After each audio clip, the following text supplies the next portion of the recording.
plain stone church. It's now United Methodist, but originally it was a Unitarian church built by George Pullman to unite everybody. Except it didn't quite work out that way. But the original organ is still inside the church and definitely worth coming to listen to.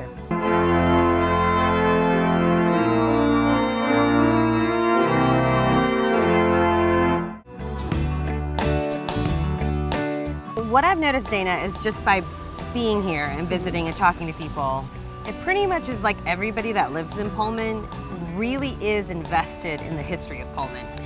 They are. So the community is, they're very proud of the strong history of Pullman, and it's a nice bridge between where Pullman was and how they merged kind of the future, but still keeping that same historical value of the community, the same structures, the outside. So I think it's a good blend that the community does in pushing this along into the next century.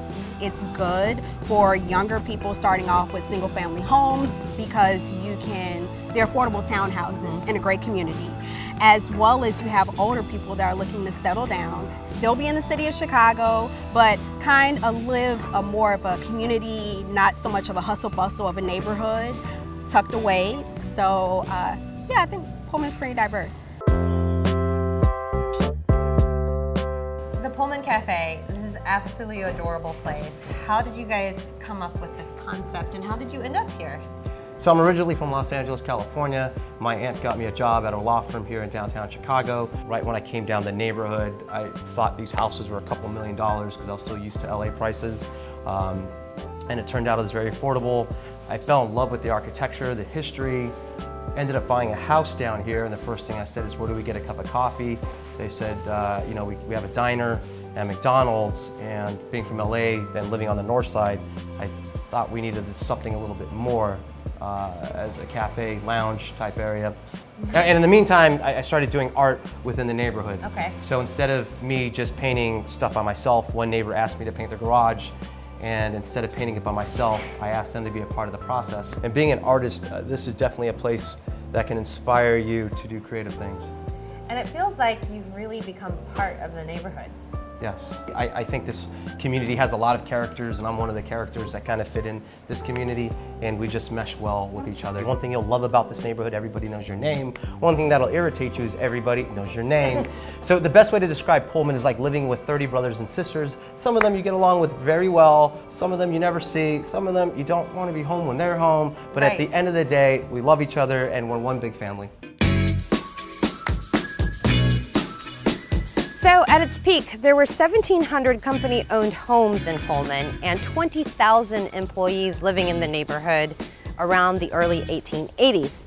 But George Pullman didn't want to deal with a tavern, so there were no bars. And currently in the neighborhood, there really isn't a place for you to drink at night, no bars. But they do have their own brewery. It's Argos Brewery, and it's where you can come, grab a growler, and then throw an awesome house party. Nick, tell me about Argos. What's up, G? Well, Argos Brewery, we're located in historic Pullman. We're open for Saturday tours, for a tour and a tasting. You get to see where we brew the beer, you get to taste the beer, and hear some great stories of the neighborhood. So Pullman didn't allow alcohol to his workers. So you know Schlitz, right? Schlitz, Yes. the beer that made Milwaukee Yes. famous. So Schlitz saw those 10,000 workers as an opportunity, and he purchased these 2 square blocks around right here and built Schlitz Row. It was bars, brothels, and gambling. There were no taverns inside of the Inside community the Pullman, yeah. that he built. Exactly. So people had to go outside of the community in order to get a drink. They came to Schlitz Row, and there's actually, it's funny you say that, there's an old rule in Pullman that it's illegal to drink beer out of a bucket while sitting on the sidewalk.